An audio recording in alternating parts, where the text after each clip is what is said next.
Ahdia akan menemani teman-teman selama 1 jam ke depan dalam talk show First Aid for 101 Issues When Reality Hits Hard. Persembahan dari kelompok 4, Riung SDGs 2026 dengan 11 anggota yang merupakan leader dari komunitas Ruang Cahaya Ibu, Teman Tumbuh, Temani Indonesia, Selasar Cahaya Movement, Wunderkammer, Real Woman, Taman Hati, Ruang Rilis Manis, Tender Love, Tim Sadar Emosi, SAE, dan Soul Makna.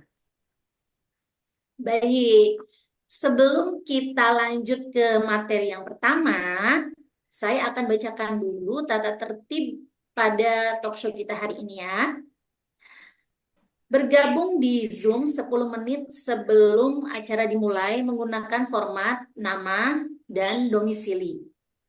Pastikan kamera internet, kamera, dan audio dalam kondisi baik. Selama narasumber menyampaikan materi, mikrofon dalam keadaan mute. Gunakan fitur chat atau raise hand untuk menyampaikan pertanyaan pada sesi diskusi. Jaga etika dan saling menghormati selama kegiatan berlangsung. Dan selama kegiatan akan didokumentasikan untuk keperluan publikasi acara. Jika tidak berkenan, bisa matikan kamera atau menggunakan penutup wajah. Terima kasih. Baik, sudah siap untuk mendengarkan pemaparan materi oleh narasumber kita yang pertama? Oke, siap. Baiklah, kita sambut saja Mbak Fathauli Salviani, founder Love. Kepada beliau kami persilahkan. Oke Mbak, terima kasih banyak. Assalamualaikum warahmatullahi wabarakatuh. Waalaikumsalam warahmatullahi wabarakatuh. Apa kabar nih para bunda-bunda semua? Alhamdulillah. Alhamdulillah baik. Alhamdulillah ya. Hari ini kita belajar bersama bagaimana kita menjadi wanita yang bahagia. Oke, silakan Mbak, kita mulai slide-nya.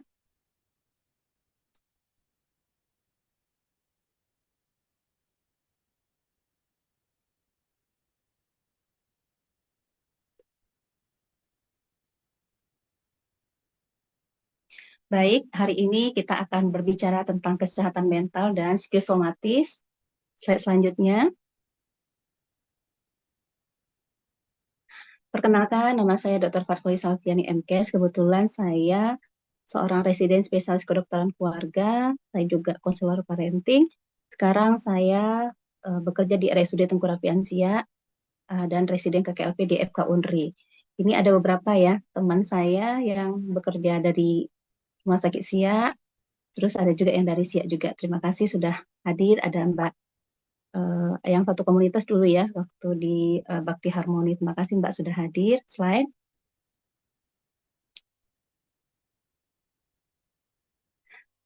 Jadi akhir-akhir ini paling banyak ya isu yang saya hadapi ketika pasien datang ke rumah di klinik saya ataupun di rumah sakit. Jadi ada dua yang sering muncul adalah kecemasan dan depresi. Keluhan yang paling sering terlihat itu adalah cemas berlebihan, sulit tidur, mudah lelah, overthinking, moodnya turun, dan hilang minat. Ini seringnya kalau hilang minat ini pada anak-anak remaja. Kalau pada remaja atau dewasa muda, mereka sering mengalami panic-like symptom, kemudian self-esteem-nya rendah dan kesulitan dalam relasi karena di usia remaja itu mereka sangat butuh peer group. Sedangkan di layanan primer yaitu di Puskesmas, keluhan psikologis sering datang sebagai gejala fisik seperti nyeri kepala, dada berdebar, sakit mah, sesak atau badannya sering terasa lemas. Slide.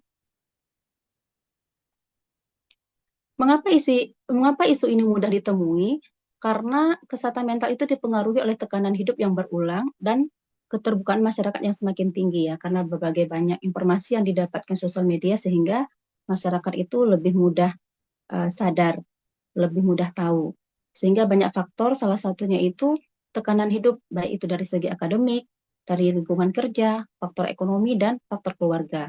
Kemudian paparan digital, di mana ada terjadi perbandingan sosial ketika kita melihat sosial media orang lain. Kemudian ada cyberbullying, kemudian kita pun mengalami kurangnya pemulihan diri, seperti kualitas tidurnya buruk, ritme kerja yang sangat panjang, kemudian minim aktivitas fisik karena kita lebih banyak bekerja di dalam ruangan sehingga kita kurang berolahraga. Kemudian akses dan stigma, lebih banyak orang sadar dan berani mencari bantuan sehingga ini lebih sering muncul ya keluhan-keluhan gangguan mental seperti ini. Intinya masalahnya bukan orang sekarang lebih lemah ya, tetapi beban psikososial makin kompleks dan sinyal tubuh emosi itu makin mudah terlihat. Slide. Penyebabnya dari lingkungan atau dari diri sendiri. Jadi sebenarnya ini merupakan kombinasi, jadi saling mempengaruhi. Dari faktor biologi, secara genetik, secara hormon, secara hormon neurotransmitter, dan penyakit fisik yang sudah kita derita sebelumnya seperti penyakit DM, kemudian penyakit hipertensi, ataupun ada riwayat penyakit kanker, itu mempermudah kita mengalami penyakit yang mengarah ke arah psikosomatis. Kemudian psikologis, pola pikir kita, kemudian trauma yang pernah kita dapatkan, kemudian karakter dari kepribadian kita. Kemudian secara sosial itu berpengaruh terhadap kualitas keluarga kita, kemudian interaksi di lingkungan kerja, faktor perekonomian kita, budaya yang di sekitar lingkungan kita, dan relasi dengan orang sekitar. Jadi faktor lingkungan itu bisa menjadi faktor pencetus, sedangkan faktor diri sendiri menentukan kerentanan dan cara kita merespon. Dan keduanya itu saling mempengaruhi. Slide. Apakah kondisi psikologis mempengaruhi fisik? Ya. Emosi, pikiran, dan stres kronis memiliki jalur biologis yang nyata. Jadi pertama sekali itu sangat mempengaruhi sistem saraf otonom kita sehingga membuat jantung kita itu lebih aktif, jadi lebih cepat denyutnya, kemudian frekuensi napasnya juga lebih bertambah. Kemudian hormon stres kita juga meningkat. Di sini hormon yang berpengaruh itu adalah hormon kortisol ataupun hormon adrenalin. Kemudian yang ketiga, kualitas tidur, kemudian imun kita, kemudian sistem pencernaan, dan ambang nyeri kita menjadi lebih sensitif sehingga kadang kita lebih mudah nyeri, sakit kepala, kemudian nyeri ulu hati, nyeri dada, itu saling mempengaruhi. Slide. Proses kerjanya dari stres ke gejala tubuh, di mana ini adanya rantai biologis yang paling sering terlihat pada keluhan psikosomatis. Seringnya dimulai dengan faktor stimulasi stresor seperti konflik, baik itu konflik pada diri kita, konflik dengan pasangan, dengan keluarga, dengan lingkungan kerja, tambah lagi dengan beban kerja, baik itu di rumah ataupun di tempat kerja, dan trauma-trauma yang kita alami sebelumnya. Sehingga otak kita di bagian hipotalamus itu menilai ancaman, itu di bagian amigdala dan prefrontal cortex. Jadi amigdala itu bagian emosi, sedangkan prefrontal cortex itu adalah yang berperan terhadap analisis berpikir kita. Sehingga itu berdampak kepada saraf dan hormon kita, sehingga saraf simpatis kemudian melahirkan memicu produksi hormon kortison dan adrenalin, sehingga berdampak terhadap tubuh kita, sehingga reaksinya muncul berdebar-debar, kemudian ada nyeri, baik itu ulu hati, sakit kepala, dan di bagian otot misalnya.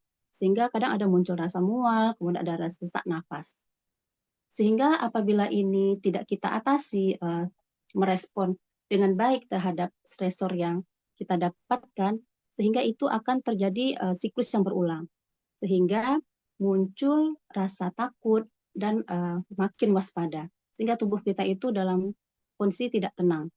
Ketika sistem alarm tubuh kita menyala terlalu sering, tubuh belajar menjadi hiperwaspada.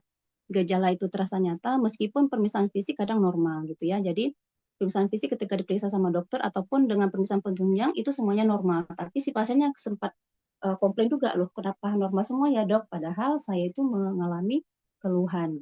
Lain. Membedakan penyakit fisik murni dengan dipengaruhi psikologis. Kalau penyakit fisik itu tanda objektifnya kuat, demam, infeksi, luka, dan itu disertai dengan pemeriksaan fisik dan penunjang itu sinkron. Tetap juga bisa diperburuk dengan stresor, tapi penyebab utamanya tetap fisik. Sedangkan yang penyakit psikosomatis itu keluh nyatanya sering berubah-ubah. Dan kalau dengan pemeriksaan penunjang itu kadang normal. Terus dia juga terlalu berlebihan ya keluhannya itu kadang-kadang nyerinya itu mengatakan nyeri, tapi kalau kita periksa itu mungkin ambang nyerinya itu misalnya gini, dia mengeluh sangat nyeri, tetapi ketika periksa skala nyerinya itu mungkin sekitar 3 gitu. Seharusnya kalau memang dia sangat nyeri itu skalanya itu 8 gitu. Jadi nggak sinkron. Slide. Dampak bila psikosomatis dibiarkan lama, ini akan membuat polanya jadi kronis ya, seolah-olah itu memang betul-betul penyakit. Pertama, gejala sering kambuh, kemudian si pasien ataupun seseorang itu takut beraktivitas karena merasa dia itu tidak ada minat, kemudian menyebabkan produktivitasnya menurun, sehingga dia sering berobat, kemudian sering minum obat, dan pada akhirnya dia akan mengalami depresi yang mungkin levelnya itu sedang berat, dan kecemasannya juga semakin berat. Sehingga kadang muncul keluhan-keluhan baru dari organ-organ yang lain. Risiko jangka panjang yaitu kualitas hidupnya pasti menurun, relasinya dengan orang lain bakal terganggu, terutama di keluarga ya dan di lingkungan kerja. Biaya medis pasti meningkat karena kenapa? Dia nggak percaya pada satu dokter, nanti dia akan ke dokter lain. Dia tidak percaya rumah sakit satu, dia akan datang ke rumah sakit yang lain. Padahal pemeriksaannya itu normal gitu. Keluhan tubuh makin menetap karena otak belajar mengunci sinyal kalau dia itu sedang tidak baik-baik saja. Slide. Apa yang perlu dilakukan? Tujuannya sebenarnya bukan menyangkal gejala, tetapi menenangkan sistem tubuh dan memperbaiki pola hidup kita. Jadi periksa dulu apa sih tanda-tanda kegawat daruratan pada diri kita, misalnya adakah tanda nyeri dada berat, kemudian apakah terjadi penurunan berat badan yang drastis, apakah terjadi demam lama, ataupun pernah mengalami pingsan atau kelemahan di satu sisi anggota gerak. Kemudian kita lakukan catatan pola gejala, kapan munculnya, kemudian pemicunya apa, bagaimana kualitas tidur kita, ada riwayat minum kafein atau tidak, apakah ada konflik, apakah ada beban kerja, dan bagaimana respon tubuh kita ketika mengalami stimulasi stres yang kita dapatkan. Kemudian treatment efektif biasanya bersifat kombinasi, yaitu melalui tindakan psikoedukasi, kemudian ada namanya CBT, ada latihan nafas, relaksasi, kemudian sleep hygiene namanya, kemudian aktivitas fisik bertahap. Jadi salah satu treatment yang akan kita sampaikan nanti akan diajarkan oleh Bunda Una di sesi setelah saya. Obat dari psikiater dapat dipertimbangkan bila cemas atau depresinya sudah level berat, kemudian terlalu sering panik, kemudian tidak bisa tidur, dan fungsi hariannya sudah terganggu. Slide. Kesimpulannya, keluhan psikosomatis bukan itu pura-pura ya. Jadi gejalanya itu nyata, berasal dari interaksi otak, saraf, hormon, tubuh, dan lingkungan. Makin cepat dikenali, maka akan baik prognosisnya. Oke, itu saja dari saya, Mbak. Terima kasih banyak. Assalamualaikum warahmatullahi wabarakatuh. Waalaikumsalam warahmatullahi Warahmatullahi wabarakatuh. wabarakatuh. Terima kasih pemaparannya. Semoga tercerahkan ya. Meskipun Amin. rada Cepat. 125 cc. Halo. Ya, nanti bisa ditanyakan lagi, Mbak, ketika Iya, boleh, apa? boleh, boleh. Karena ini sebenarnya mungkin teman-teman kita sudah pernah mendengar di sosial media, jadi kita lebih mengulang kaji. Jadi kita tunggu di sesi pertanyaan aja nanti, Mbak. Terima kasih. Oke, baik. Gimana nih, Bunda-Bunda? Apakah sudah ada gambaran gimana one-on-one issues yang sering kita mungkin rasakan ya setiap hari gitu sehari-hari. Baik, saya akan menyapa dulu para peserta yang sudah hadir. Ada Mbak siapa nih? Mbak Rahmi Laila. Terus ada lagi Mbak Marsidawati. Ini bisa di ini ya underscore domisilinya mana nih biar kita bisa siapa tahu tetangga kan ya. Atau ini ada Mbak Leli Hidayati. Halo Bunda-Bunda, semangat belajar di hari ya. Nah Bunda-Bunda, jangan sampai em, beranjak ya sampai terakhir nih karena ada challenge-nya bagi bunda-bunda yang nanti melakukan challenge nanti akan ada apa coba mau tahu nggak ada feedback ada hadiah lah hadiahnya adalah buku buku dan konsultasi gratis dari narasumber kita, Mbak Fathauli Salviani. Sore, makasih ya Mbak. Oke, terima Nanti kasih. lebih lanjutnya di WAG nanti ya. Oke, Jadi jangan siap. setelah acara jangan langsung live dulu. Oke, Mbak, saya mau tanya ya satu. Em, Biasanya yang datang ke profesional itu sudah sejauh mana sih permasalahannya itu? Oke, terima kasih Mbak. Jadi sebenarnya itu saya sering menjumpai pasien kalau yang di rumah sakit itu eh, dia keluhannya kadang sudah level ini ya, sudah level berat. Kadang ada yang sudah percobaan bunuh diri. Kalau percobaan bunuh diri itu ada dua. Ada yang memang ingin bunuh diri, ada yang dia cuma mengancam. Berarti kan itu sudah lama proses dia mengalami kondisi yang tidak baik-baik saja, tapi dia tidak tahu bagaimana mencari solusinya. Ke rumah juga seperti itu. Kalau yang ke rumah itu mungkin masih level sedang ya Mbak ya, sedang. Sehingga masih bisa kita lakukan semacam konseling. Itu pun harus beberapa kali. Tapi kalau di rumah sakit itu sudah level, saya rasa sudah berat. Kadang eh, ketika ketika seseorang datang dengan kondisi dia sudah histeris, kadang kita lupa menilai psikologisnya. Kita cuma fokus pada gangguan fisiknya. Padahal dia datang itu karena psikologisnya itu yang belum teratasi. Jadi saya sering ketika berjumpa dengan pasien, ketika saya tanya dia bakal nangis gitu. Sedangkan sama yang sebelumnya, yang misalnya dokter yang sebelumnya dia nggak nangis. Tapi ketika saya tanya apa sih sebenarnya yang Mbak rasakan sehingga bisa dirawat, dia tuh langsung nangis gitu. Dia langsung bilang seperti ini, Bu saya mau cerita gitu. Keluarga sampai kaget ataupun saya melihat nampaknya dia kurang nyaman gitu. Mbak mau cerita sama saya empat mata atau harus diketahui keluarga. Tapi sering itu memang pasiennya itu ingin berbicara lebih personal. Jadi ketika kita lakukan uh, apa namanya ya penyaluran emosi, biasanya pasien itu besoknya tuh udah bisa pulang kayak gitu. Kadang nggak perlu obat lagi gitu ya. Jadi obatnya cuma bersifat simptom aja gitu, bukan akarnya. Akarnya cuma pengen didengar gitu, pengen dikasih tahu aku harus tuh bagaimana ya Mbak gitu. Itu sih Mbak. Ini ya, apa namanya? Memang eh, perempuan-perempuan itu atau ibu-ibu atau yang mengalami psikosomatis kadang tidak menanggapinya ya, tidak Iya, tidak langsung sadar, ya. tidak sadar gitu. Ternyata dia sakit itu karena emosi negatif yang dia pendam. Oke, terima kasih banyak Mbak Mbak Hali, Pauli. terima kasih banyak Ya, eh, sama-sama. atas ilmunya. Oke, baik peserta semua. Kita akan beranjak ke sesi yang kedua nih. Tadi udah dijelaskan gimana sih eh, bahwa psikologis itu mempengaruhi fisik. Lalu seperti apa penanganannya? Nah, kita akan tampilkan narasumber kedua kita yang akan menggali itu semua.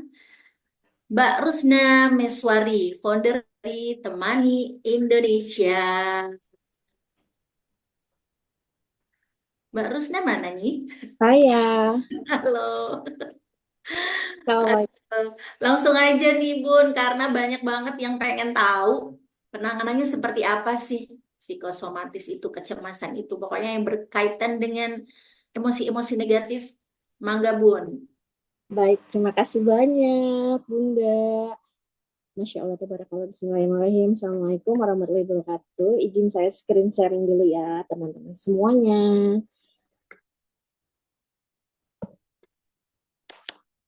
Oke.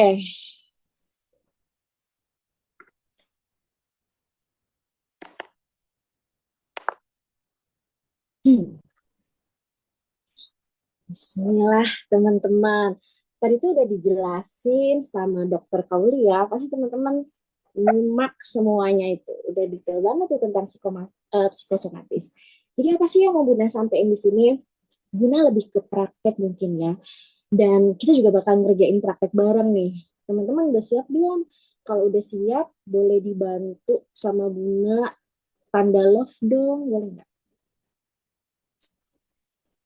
Oke, kita mulai gini. Siapa yang pernah merasa sangat cemas sampai perut ikut sakit? Ini Buna mohon maaf ya, karena kalau udah keasikan sesi ini waktu tuh kayak cepet banget, sedangkan ini waktunya 20 menit untuk sesi Buna, dan Buna harus mengkreat dengan se-ekstrak mungkin, bisa teman-teman bayangkan kan, Masya Allah, dan ini praktek gitu kan. Nah, Buna mau mengajak teman-teman dulu nih, siapa di ruang Zoom ini yang pernah merasa sangat cemas sampai perut ikut sakit? Atau bahkan jantung kita berdebar-debar. Itu dulu deh, satu ciri khas psikosomatis yang tadi udah disampaikan sama Dokter Hauli. Kadang teman-teman boleh komen di kolom itu ya, komen di kolom komentar. Terus tiba-tiba kadang nih sulit menarik nafas. Aduh, kepala terasa berat, lambung tiba-tiba sakit, sulit tidur, tubuh terasa lelah. Boleh dong ditulis, pernah nggak ngalamin hal-hal kayak gini? Atau jangan-jangan aku ngalamin semua ini semua nih, gitu kan? Silahkan ditulis. Kalau sudah pada menulis, mengalami hal ini, ya kan? Bahkan ada yang pernah, ini sedikit story-nya Buna ya, nangis, diam-diam, gak ada yang tahu, terus udah gitu, paginya sakit kepala, aku malas ngapa-ngapain, aku cuma pengen tiduran, produktivitas menurun. 2 menit untuk story Buna. Story Buna, kita balik lagi, ini Buna lagi tracking 22 tahun yang lalu. Tahu nggak teman-teman, Buna masuk IGD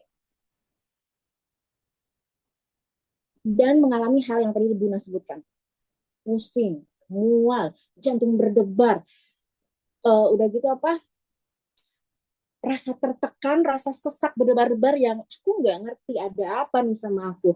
Tapi pas dicek teman-teman, dokter bilang semuanya baik-baik saja dan normal. Tapi badan Buna teriak, enggak, aku nggak normal. Hasil menunjukkan normal, tapi badan Buna bilang nggak normal. Pernah ada yang masuk IGD seperti Buna, ini real case teman-teman. Nah, disuruh pulang tuh. Dia bilang, ibu nggak ada, mbak, karena dulu masih kuliah kan, mbak nggak ada apa-apa, pulang aja. Bayangkan teman-teman, 22 tahun yang lalu, mental health atau well-being itu kurang ya. Sebenarnya itu adalah turn point Buna sadar, badanku lagi bicara. Itu Buna ingat banget yang bawa itu kakak, sekeluarga itu bawa. Sekeluarga Buna dibawa ke IGD di RSCM.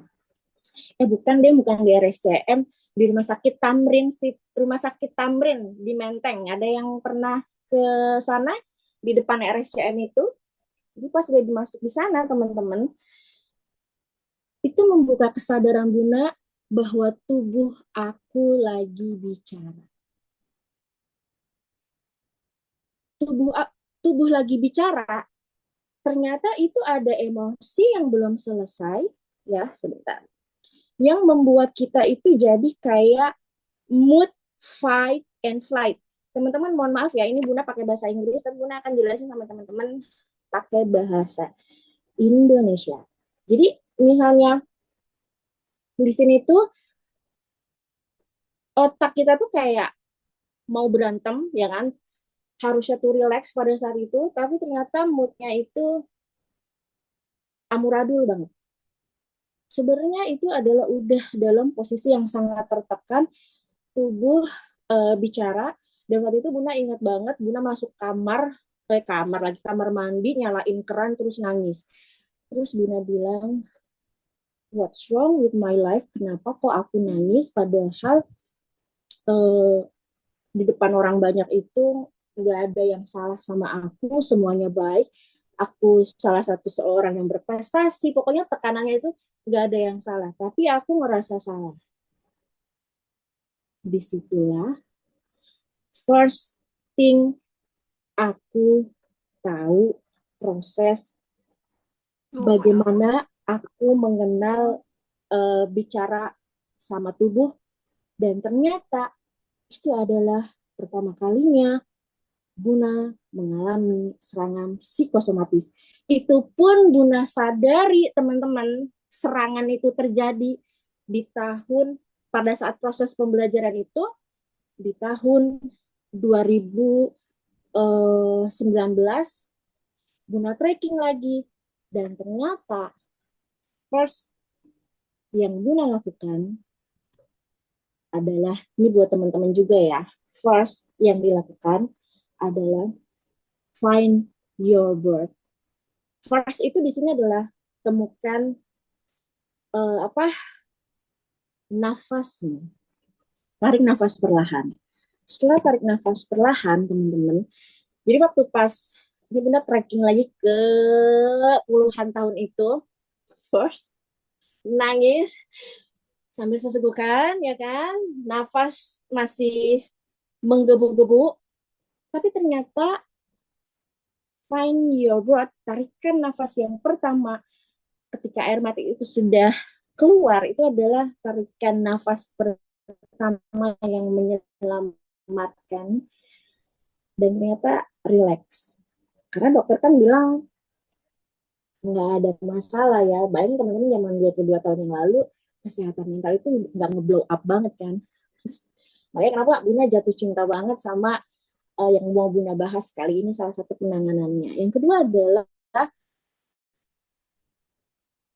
identify, ketika kita narik nafas, teman-teman bisa rasain ya, sambil teman-teman pegang dadanya, tarik nafas yang pertama, terus apa sih yang sedang saya rasakan? Jadi kalau diingat lagi, apa yang aku rasakan? Itu tuh kita namai emosinya, tapi itu tuh valid. Ya udah, bilang aja, saya sedih, saya kecewa, saya kesel, saya marah. Kalau mau teriak ya nggak apa-apa, teriak aja gitu. Karena itu rilis untuk kita mengidentify emosi kita, bahkan teman-teman bisa namain itu. Setelah itu, kalau Buddha tuh bilangnya tuh relax your body, atau kita bilangnya tuh hack, duduk, bisa teman-teman cari tempat duduk. Pokoknya move, bisa grounding, minum air, atau wudhu. Kemudian bisa share, hubungi orang yang benar-benar bisa dipercaya. Tapi kalau untuk first step, teman-teman bisa mengalahkan sendiri ya. Misalnya kalau sendiri, waktu itu yang Buna lakukan adalah Buna ambil buku, Buna tulis, terus Buna tuangin apa yang Buna rasa saat itu, Buna share, dan ketika tahun-tahun berikutnya Buna buka, itu kayak sebuah tracking atau jejak, aku namain emosi ini apa. Dan alhamdulillah atas izin Allah, semua goresan art atau tulisan itu, entah itu misalnya Buna menuliskan, ataupun mencoret, menempel, menggambar, itu akhirnya tuh ada pola untuk aku namai emosi itu apa. Tapi memang proses itu nggak cepat ya teman-teman, itu perlu waktu. Tapi first yang perlu teman-teman lakukan adalah find your breath, temukan nafas pertama kali, kemudian identify itu, and relax your body. Nah, sabar sebentar dulu. Itu kan kalau misalnya ini ya teman-teman, udah lama gitu kan. Bunda gimana nih kalau ada trigger? Saat gelombang cemas itu datang, atau ada trigger yang datang, jedar. Tiba-tiba kepala kita itu penuh, kusut. Ini kusut banget nih. Adakah yang pernah mengalami kepala aku penuh, pusing, ya kan? Aku juga nggak tahu ini apa yang ada di kepala aku sampai sulit untuk terurai. Nah, ini kan kalau mendadak tiba-tiba datang atau ada trigger ya. Buna, apakah masih suka mengalami trigger? Tentu saja setiap hari tidak mungkin tidak kita akan menghadapi banyak trigger. Tapi gimana? How trigger itu apa namanya terhubung sama aku tapi aku tetap tenang. Aku bisa membedakan ini fakta, ini opini, ini hanya sebuah pengingat self reminder dan akhirnya memberikan dampak gimana ya aku ngeresponnya. Dan ternyata saat gelombang cemas itu datang, Bunda kasih analoginya kayak gini. Bentar ya, ini yang tadi nih. Ternyata ketika itu jatuh tuh, bukan jatuh, trigger itu datang teman-teman. Masalahnya tuh bukan karena kita lemah. Masalahnya adalah kita bukan tidak ya. Kalau tidak itu kayaknya nggak bisa. Belum diajarin diri kita, belum mengenal bagaimana saya mengenal emosi saya dan saya adalah pengendali emosi diri saya. Karena ketika teman-teman ada trigger, jujur sama Bunda. Jangan jujur sama Bunda deh, jujur sama diri sendiri. Dan itu paling menyenangkan gitu. Jujur ya teman-teman, kalau ada trigger atau hal itu terjadi sama kita, trigger deh. Yang akan kita lakukan, apakah teman-teman mengalami hal ini? Mau validasi dulu. Scroll tanpa henti. Lihat Instagram, lihat TikTok, ataupun yang lain di scroll, terus ya kan, gambar apa, video-video cepat ya kan, sekarang lagi tren. Terus atau memendam, nggak ada yang tahu, cuma diri sendiri, tersimpan rapat, atau malah sibuk terus, mengalihkan gitu kan. Atau bisa juga teman-teman yang mengalami emotional eating lah, pokoknya aku makan, healing. Nanti itu bahasannya lain lagi ya untuk emotional eating ya, bagaimana makanan kita itu berkesadaran bahwa ternyata itu menjadi apa medicine, penyembuh untuk kita. Karena setiap makanan itu ternyata ada penyembuhnya dan itu personal treatment. Wah, itu sesi yang lain mungkin ya teman-teman ya. Tapi hati-hati, kadang-kadang ada emotional eating, kemudian ada yang tidur terus, bahkan mungkin kalau ada yang ekstrim jadi merokok, alkohol. Ini bisa terjadi sama kita dan ini bisa menyerang kita. Ya kan saya trigger. Atau bisa juga langsung kayak marah-marah, terus sudah selesai, kemudian kita menyesal. Mau tahu nggak gimana cara ketika trigger itu datang? Stop, Bunda tuh suka bilang sama diri Bunda, teman-teman pernah ngomongin stop gitu kan, tapi stop itu tuh bukan stop diri teman-teman diam yang nggak ada makna. Stop di sini adalah teman-teman memberikan makna. Jadi ketika teman-teman kepalanya apa ruwet-ruwet di sini, pasti kan teman-teman pengen dong terurai seperti rapih kembali. Benar nggak sih? Ada yang seperti itu? Pengen kan? Dan ternyata Bunda tuh bilang itu stop di sini adalah, ini kalau teman-teman ada trigger ya, slow birth. Biasanya kan kalau marah kan nafasnya cepet ya, tapi gimana caranya untuk kita slow birth? Lihat lagi emosinya. Kemudian setelah itu, mau tahu nggak apa teman-teman? Start writing, mulai menulis. Jadi kalau yang di fase yang first, yang pertama kali untuk Buna maintenance itu yang first, tapi untuk pertama kali ini Buna hack, this is the hack yang benar-benar, bukan benar-benar dalam arti working ya teman-teman, maksudnya di sini adalah working untuk teman-teman bisa ngehack secara cepat, tapi teman-teman perlu latihan setiap hari. Pertanyaannya, maukah teman-teman mengizinkan diri teman-teman untuk latih stop, slow your birth, see your emotion, and start to writing. Kenapa Bunda harus menulis? Karena untuk mengurai apa yang ada di dalam kepala teman-teman. Jadi kita masukkan hal yang paling penting aja di dalam kepala teman-teman.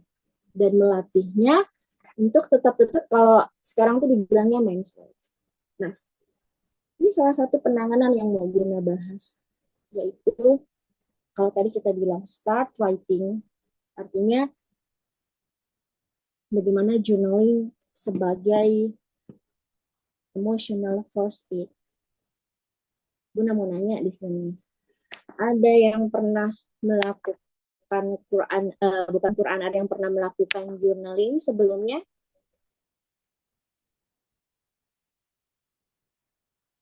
Guna mau baca dulu. Ada yang pernah melakukan journaling sebelumnya? Wah, ini baru bisa lihat nih ininya tulisan teman-teman. Ada? Belum pernah. Pernah mengalami? Oke. Pernah, tapi journaling harian. Wah, keren yang udah pernah journaling harian. Ada yang pernah journaling dan how you writing, dan gimana sih teman-teman untuk mengurai isi kepala teman-teman. Oke. Dari zaman kecil. Oke, sudah mulai Bunda, sudah diajarin Bunda. Bakali, halo dokter, terima kasih banyak. Tahu nggak teman-teman, Bunda akan bilang sama diri Bunda, ya Allah terima kasih, dulu orang yang melihat tulisan Bunda, yang melihat journaling itu, apa ini? Ternyata selama belasan atau puluhan tahun, I really love journaling, dan itu yang sangat membantu Bunda sampai di proses kali ini, hingga akhirnya melahirkan kayak syukur jurnal, Quran journaling, produktivitas jurnal, refleksi jurnal, food jurnal, exercise jurnal, so everything in my life Bunda journaling. Why Bunda nge-jurnal? Karena dengan journaling itu saya menemukan diri Bunda, diri teman-teman di suatu ruang. Contoh kita langsung praktek aja. Ini agak praktek. Bolehkah teman-teman ambil buku atau pulpen atau kertas kosong? Boleh ambil satu saja. Kalau sudah siap, kasih tanda love dong. Silahkan. Ini nggak apa-apa ya, praktek ya. Jadi Bunda kalau, soalnya dari pengalaman Bunda, kebanyakan Bunda teori nunjukin gambar yang cantik-cantik, powerful sih, tapi Bunda pengen karena ini penanganan, jeder ya kan, biar langsung saja. Udah, Pak Panitia juga boleh ikutan loh teman-teman semuanya. Udah belum? Kalau sekarang tuh yang lagi ngehit, udah siap belum? Ini bukan jalan-jalan, bukan ya. Berselancar dengan diri kita sendiri. Oke, sudah. Oke, siapkan pulpennya. Harusnya ada kamera 2, tapi nggak apa-apa. Teman-teman udah siap, udah. Menulis ini, tolong ya teman-teman, hal yang paling penting dari menulis itu adalah jujur sama diri kita sendiri. Ini adalah kertas ini, buku ini adalah sebuah media yang Allah berikan untuk kita. Benar nih kalau latihan journaling, praktek langsung teman-teman ya. Tarik nafas, lihat kertasnya, putih banget ya gitu kan. Slow, perhatikan, kan kadang-kadang kita pengen langsung nulis ya. Teman-teman cukup untuk pemula itu hanya pulpen dan juga kertas. Lalu setelah itu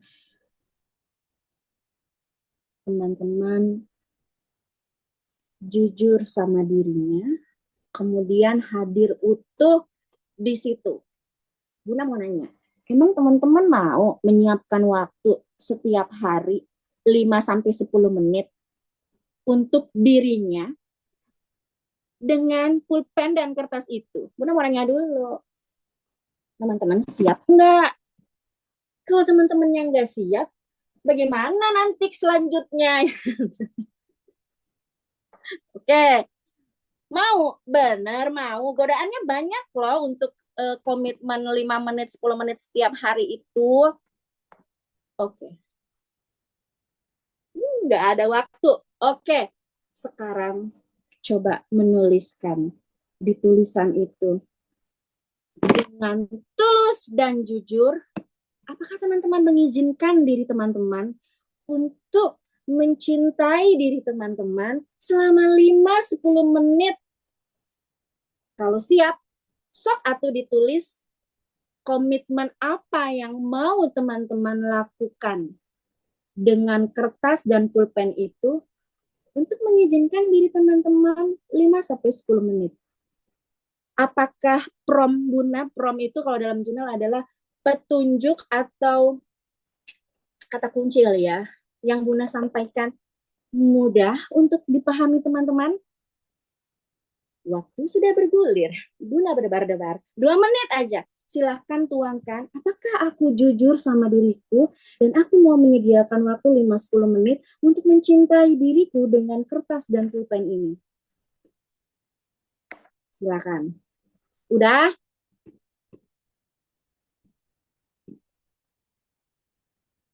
Satu menit aja ya.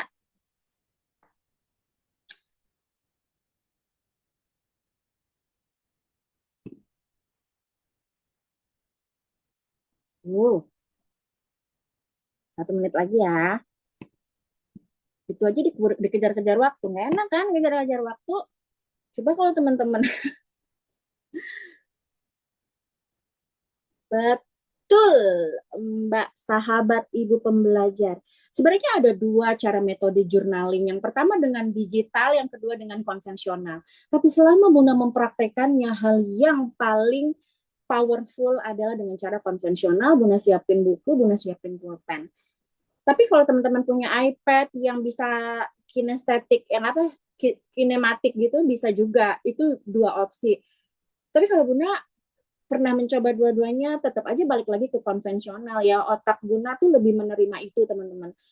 Kalau udah nyobain tulisan itu, Bunda akan coba menambahkan artnya dengan menempel, doodling, hand lettering, apapun itu.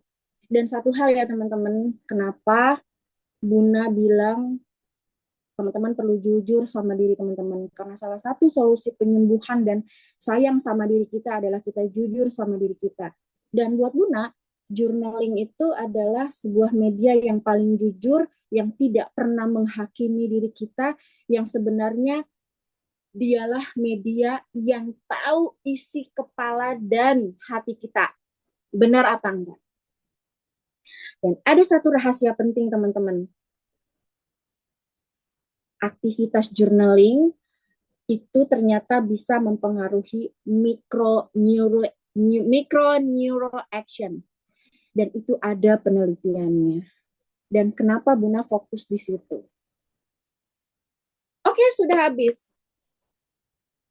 Gimana? Sudah menuliskan apa yang teman-teman tuliskan?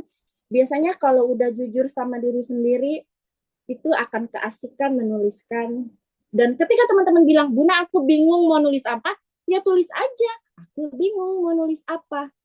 Berarti tandanya itulah teman-teman. Ya bingung, aku lagi bingung. Nggak apa-apa bingung. Bingung tandanya saya manusia yang sedang bekerja dengan kebingungan daripada saya nggak tahu. Benar nggak? Bingung itu kan artinya kita sedang berproses. Itu salah satu cara journaling yang paling simpel. Dan the last, mau Buna kasih tahu ke teman-teman. Maaf ya teman-teman, waktunya mepet sekali. Jadi sebenarnya praktek ini memang harus ada waktu khusus ya. Tapi ini Buna sudah buatkan buat teman-teman gitu. Semoga langsung praktek mudah untuk teman-teman pahami. Satu lagi ya.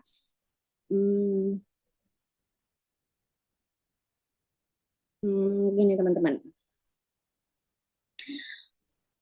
Ini balik lagi ke tempat tadi. Screen sharingnya apakah nampak di teman-teman? Nampak, Buna. Alhamdulillah, terima kasih sudah dibantu jawab. The last, ini slide ke-7. Nah, teman-teman ngerasa gini nggak?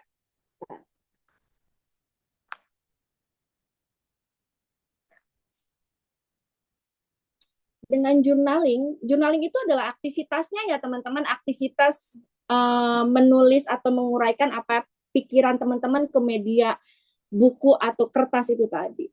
Nah, sebenarnya ini adalah yang Buna mulai dengan jujur komitmen, seriously, itu adalah start paling penting, jujur, dan mulailah.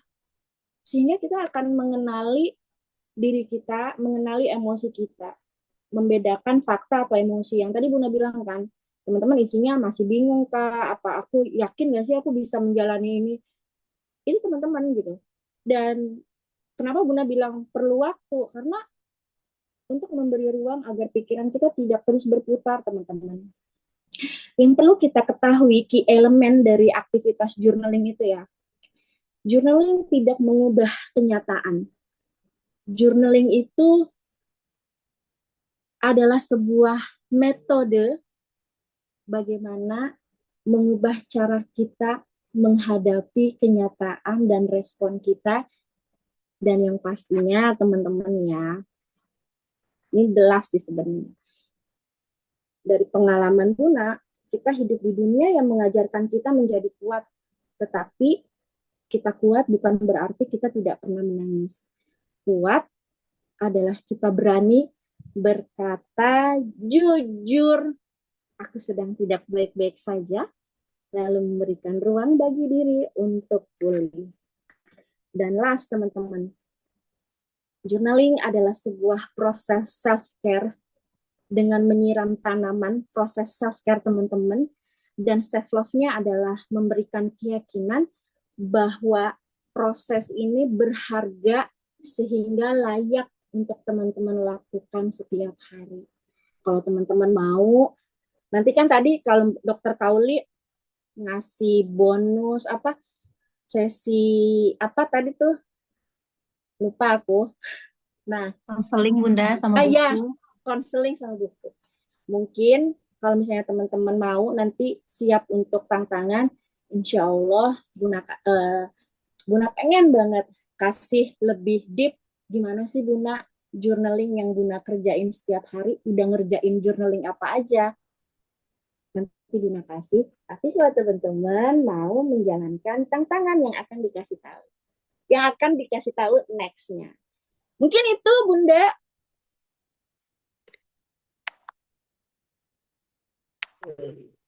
Gimana teman-teman?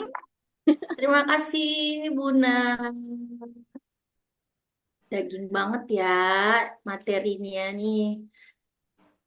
Apa sudah tercerahkan atau masih bingung, tambah bingung? Oke, selanjutnya saya akan membuka hanya 2 pertanyaan saja. Silakan. Satu untuk Buna dan satu untuk Mbak Hauli.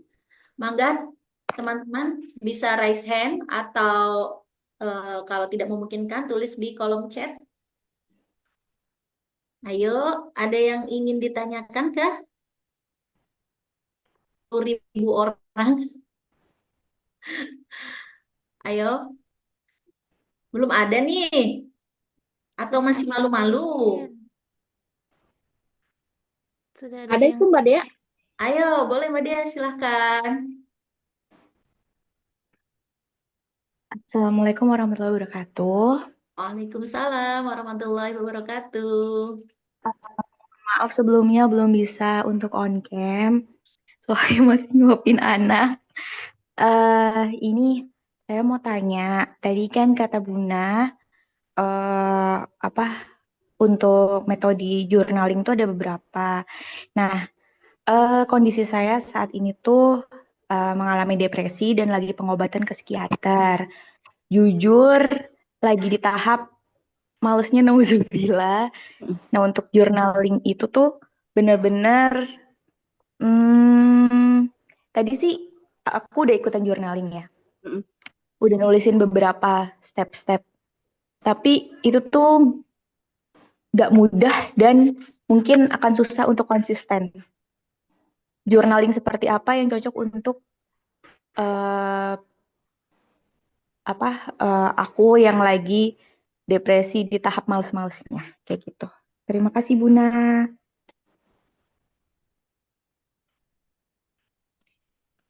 Makasih Mbak Dia. Peluk jauh ya Mbak. Masya Allah. Masih semangat belajar. Mangga Buna. Masya Allah Mbak Dea, terima kasih sudah jujur sama dirinya dan terima kasih sudah memberikan pertanyaan itu buat Buna. Sebenarnya pertanyaan itu pun kembali kepada Buna kalau Buna ingat waktu yang sudah dilewati. Malas, ya karena memang itu di posisi depresi itu respon kita ya Mbak. Dan kenapa Buna bilang Burna Buna itu mungkin bisa di tahap proses post trauma PTSD, post trauma stress apa Post dok? traumatic syndrome Iya, yang disorder. lagi ngehit ya kan. Nah, sudah melewati fase itu, satu yang Buna sadari adalah ini sedikit tips aja ya Mbak ya. Kemudian dengan journaling, pertama semua yang ada di dalam pikirannya Mbak Dea diuraikan. Ketika Mbak Dea bilang aku males, berarti itu masih ada respon tubuh kita kan ya, kalau kita males. Benar nggak sih? Kalau misalnya kita bilang nggak males, berarti bukan nggak males. Maksudnya sederhananya gini sebentar. Bunda lagi menyederhanakan untuk bisa dipahami teman-teman. Ketika kita sadar bahwa kita sudah malas, berarti sebenarnya kita juga menuju bahwa saya mau tidak malas. Betul ya? Betul. Iya kan? Iya kan? Betul. Nah, ketika kita sudah saya malas nih. Pertama, kalau Bunda apa? Alhamdulillah aku masih menjadi manusia yang masih ada rasa malas dan ya Allah kasih aku petunjukmu bagaimana aku melewati rasa malas itu. Dan itu Bunda tulis Mbak Dea. Dengan Bunda tarik nafas, saya malas. Serius, Bunda tulis saya malas. Titik, kenapa saya malas? Saya coret-coret itu jurnal, terus diam, terus saya keluarkan apa yang ada di dalam pikiran. Yang tadi, step yang awal Bunda bilang jujur, terus tulis komitmen, siapin waktunya 2-3 menit, lalu cari momen di kertas itu hal-hal apa yang membuat Mbak Dea hari-hari itu magic moment. Ingat lagi magic moment yang membuat Mbak Dea bersemangat dan bahagia. Tarik lagi momen itu, tulis. Apapun itu, saya suka traveling, tulis, saya suka traveling. Tapi kalau Buna, Mbak Dea, selama Buna menjalani jurnal itu, yang paling powerful adalah jurnal syukur. Buna tulis hari ini yang paling membuat aku bersyukur, ya Allah, 37 triliun dalam sel tubuh aku sedang bernafas dan mensukseskan aku hari ini. Ya Allah, pagi ini aku melihat matahari. Pokoknya cari yang ada di dalam pikiran, dituangkan ke dalam tulisan untuk dialirkan proses itu. Seperti itu Mbak, semoga membantu. Sama satu lagi, kalau depresi itu kan misalnya males, lebih ke otak ya Mbak ya. Mbak Dea minum omega 3, kalau misalnya kurang, misalnya kan ada di telur, di ikan, cuma bisa minum suplemen. Yang kedua, Mbak Dea move dulu, pijakan kaki 5 menit pertama untuk bergerak, ambil buku, ambil pulpen, tulis, move lagi. Mungkin itu sih yang Bunda lakuin. Semoga membantu. Oke, Bunda. Ya, makasih Bunda. Masalah. Masih Buna, mungkin nanti bisa lanjut ngobrol ya di WAG atau Boleh, bisa boleh. konsultasi langsung ke Buna. Baik, tadi ada pertanyaan selanjutnya nih. Siapa lagi yang ingin bertanya? Hayo, hayo. Tidak perlu malu. Ayo. Siapa yang Aku dong bertanya? tanya. Oke. Ada lagi? Aku raise hand ya. Raise hand. Aku tanya. Siapa? Aku Mbak Oke, sebutkan nama dan domisili. Nona dari Bekasi. Oh ya, mangga, mangga Mbak Nona, Ini silakan. buat Untuk siapa nih? Untuk Buna untuk Bu atau Dokter untuk ya. Untuk Bu Bu Dokter. Dokter? Boleh, Nah, boleh ya. silakan. Bu Dokter, Assalamualaikum warahmatullahi wabarakatuh. Waalaikumsalam warahmatullahi Warahmatullahi wabarakatuh, Mbak. wabarakatuh. Bu Dokter, kalau misalkan nih saya merasakan emosi sekali, tapi sebelumnya belum tidak ada gejala tanda-tanda dari fisik saya begitu loh. Ya. Apakah itu normal? Justru setelah saya emosi atau marah baru saya merasakan apa jantungnya berdebar begitu loh. Terus kayak apa kayak ada yang rilis ya, lemes begitu ya. Bukan lemes sih apa ya, kayak rilis lah ada. Malah justru kayaknya seneng gitu setelah udah keluar semua. Apakah itu juga tanda dari fisik kita ya? Itu aja yang mau saya tanyakan, apakah berbahaya kalau kita nggak merasakan kayak yang tadi ya sampai GERD, sampai pusing kepalanya begitu. Itu aja dokter. Makasih atas jawabannya sebelumnya. Oke, terima kasih. Yang ingin saya tanyakan sama Mbaknya, emosi yang Mbak rasakan itu emosi negatif berarti ya? Iya, marah ya. Mm-mm. Marah ya. Terus marahnya itu, yang marah itu orang terdekat atau orang agak jauh gitu hubungannya? Biasanya sih saya sama anak-anak ya. Hmm. Tapi ketika marah itu Bunda berarti diam dulu ya atau langsung bereaksi? Itu dia dokter. Saya tuh langsung bereaksi begitu loh. Jadi kayak Oh. saya merasakan tanda-tanda marah. Apakah Hmm. itu normal begitu? Kalau ada tanda kan biasanya saya ngitung dulu nih 1, 2 sampai 10. Hmm. Belakang-belakangan ini justru saya lupa untuk menghitung itu. Terus nggak ada tanda-tanda juga tiba-tiba udah marah aja gitu. Eh, Iya, jadi kan memang ketika berarti spontan ya Mbak ya marahnya itu ya. Iya, seperti spontan tapi mengganggu sekali ya jadinya kok jadi kayak pemarah sekali akhirnya gitu. Spontan itu berarti kan ada faktor pencetus sehingga tanpa disadari akhirnya marah gitu kan. Iya dok, betul. Oh, iya.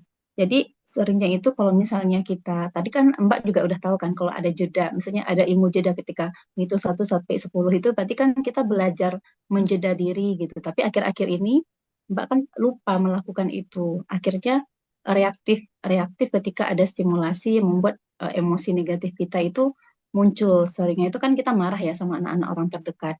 Terus eh, kenapa itu muncul? Berarti kan masih ada itu di alam bawah sadar kita itu eh, reaksi-reaksi ketika kita mendapatkan stimulus yang membuat kita marah gitu. Karena kan waktu pengasuhan kita terdahulu itu kan masih ada kita simpan memori-memori seperti itu ketika situasi seperti ini kita akan bereaksi seperti ini gitu. Kalau misalnya uh, kalau memang itu tidak kita rilis, Mbak tadi kan sebenarnya kan sudah tahu nih tekniknya itu ada teknik jeda gitu ya. Itu tadi yang harus kita lakukan itu belajar menjeda gitu ya, belajar menjeda biar kita lebih rileks seperti yang kata Bunda tadi. Mungkin Bunda lebih ke journaling ya, tapi kan sebelum journaling kita kan ada uh, kayak mindful breathing ya, menyadari gitu. Kalau misalnya sering-sering kalau nggak kita rilis itu bakal itu nanti Bun nadinya uh, lebih ke banyak-banyak apa banyak nanti responnya tuh ke nadi kita, ke jantung kita, ke lambung gitu, ke sakit kepala gitu, ke nyeri kita. Kalau misalnya dia tergantung intensitasnya, Bun, tergantung intensitasnya. Kalau misalnya sering-sering sekali itu terjadi, ya itu akan berdampak ke fisik, tapi lama-kelamaan, nanti ya lama-lama. Tapi kalau misalnya kita cepat menyadari, kita segera merilis, itu insya Allah nggak terlalu membahayakan gitu. Jadi tergantung, jadi ada beberapa faktor yang membuat itu nanti berbahaya atau tidak itu tergantung dari kuantitas dan kualitas emosi yang kita hadapi pada saat itu, kemudian kuantitas dan kualitas kita dalam merespon sesuatu itu, Bun. Dan faktor ada nggak kita punya eh, penyakit-penyakit fisik sebelumnya yang mempermudah kita itu eh, menyimpan emosi negatif itu yang lebih lama lagi. Gitu. Jadi banyak faktor-faktor yang lainnya gitu, Bun. Terus kita kalau misalnya perempuan, kita marah tuh ada dua ya, ada marah ke dalam, ada marah keluar gitu. Ada tipe orang tuh perempuan marahnya tuh suka, kalau marah ya tuh langsung dilampiaskan. Itu kan suatu kepuasan gitu ya. Ada juga perempuan-perempuan tuh dia kalau marah itu udah apa ya, dipendam gitu. Paling marah sebentar, tapi sebenarnya kan dia kesel gitu. Itu juga berbahaya. Jadi marah terlalu ekspresif juga berbahaya, marah yang dipendam juga berbahaya. Jadi sebenarnya memang harus betul-betul kita belajar menjeda, belajar merilis salah satunya itu. Apalagi kan kita sudah belajar yang menyadari itu biasanya lebih mudah Bunda untuk lebih baik mentalnya gitu. Menurut saya seperti itu sih Mbak. Gimana Mbak? Terjawab nggak kira-kira? Iya sih, udah ada gambaran. Itu tadi maksudnya kalau penyakit fisik itu apakah darah tinggi termasuk ya? Penyakit Bisa, fisik. bisa. Darah Oh, tinggi, iya. kemudian migrain, darah tinggi, migrain, terus nyeri ulu hati, kemudian bawaannya kita lemas aja, kemudian Oh, tiroid banyak Mbak, karena tergantung nanti iya. apa ya, organ mana yang lebih duluan respon terhadap stimulus emosi negatif kita itu gitu Mbak. Karena eh, jenis-jenis emosi negatif itu nanti ada organ yang terdampak, ada yang memang kalau misalnya paru-paru itu lebih ke rasa rasa apa ya, rasa kayak rasa dendam. Kemudian kalau misalnya kayak di organ kewanitaan lebih ke rasa sedih kepada sosok perempuan, itu yang pernah saya baca. Kalau misalnya eh, ada beberapa lah ya itunya. Kalau organ ini dominan, kemungkinan besar dia emosi negatifnya seperti ini gitu Mbak.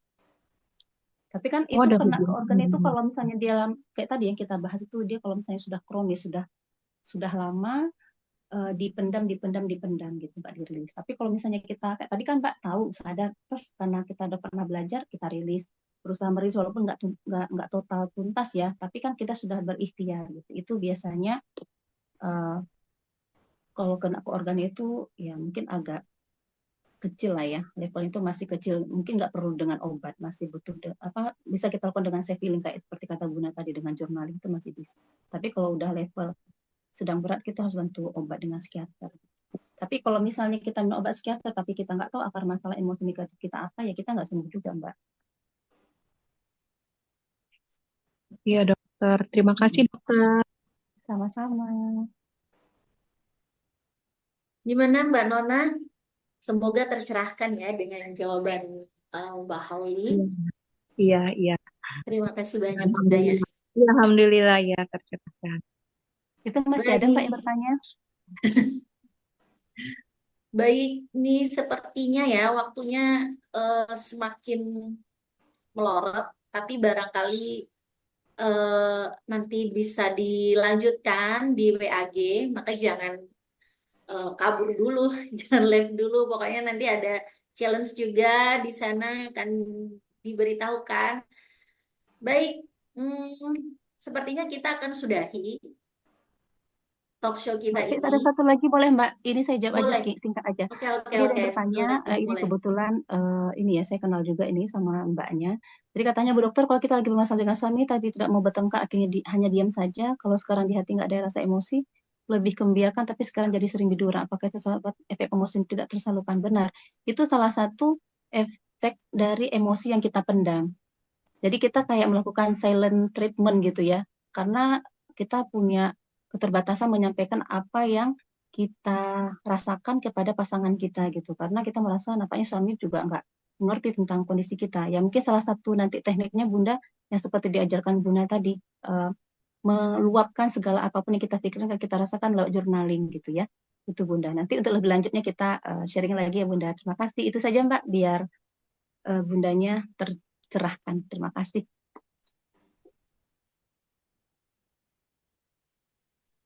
Oke, terima kasih Mbak Hauli. Terima kasih Guna, dua narasumber yang keren banget ya di pagi hari ini.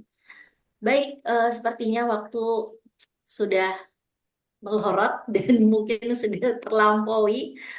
Tapi sebelum kita berpisah, kita foto bersama dulu. Mangga, mangga yang mau memfotokan. Masih Oke, ada yang mau hayo menyalakan yang kamera kah? bisa on cam, Mhm. yang bisa on cam. Kita tunggu ya. Set satu ya.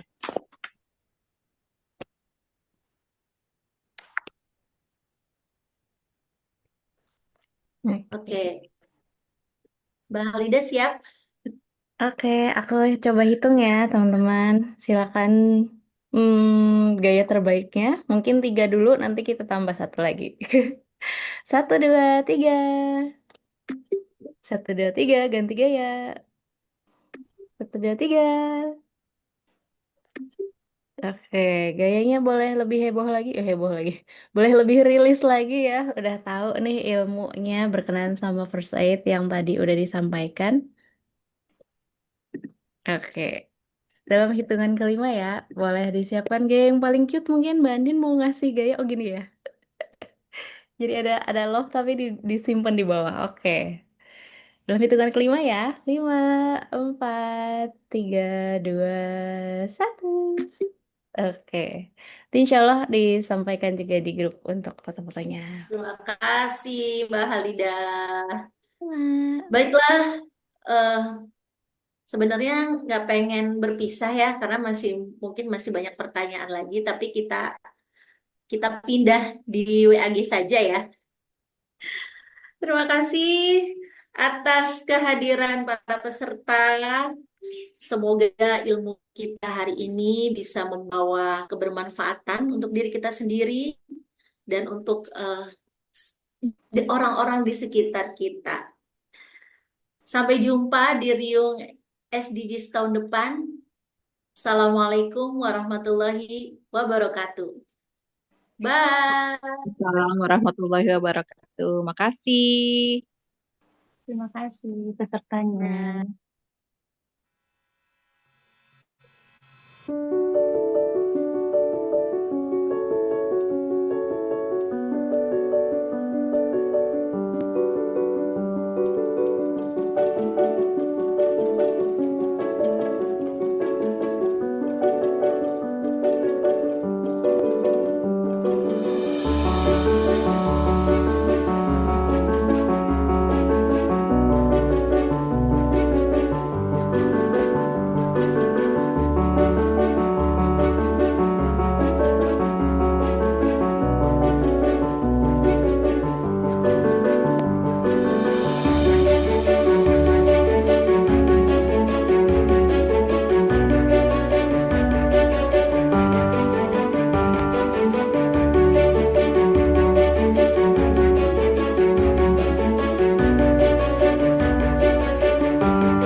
Terima kasih, Masya Allah.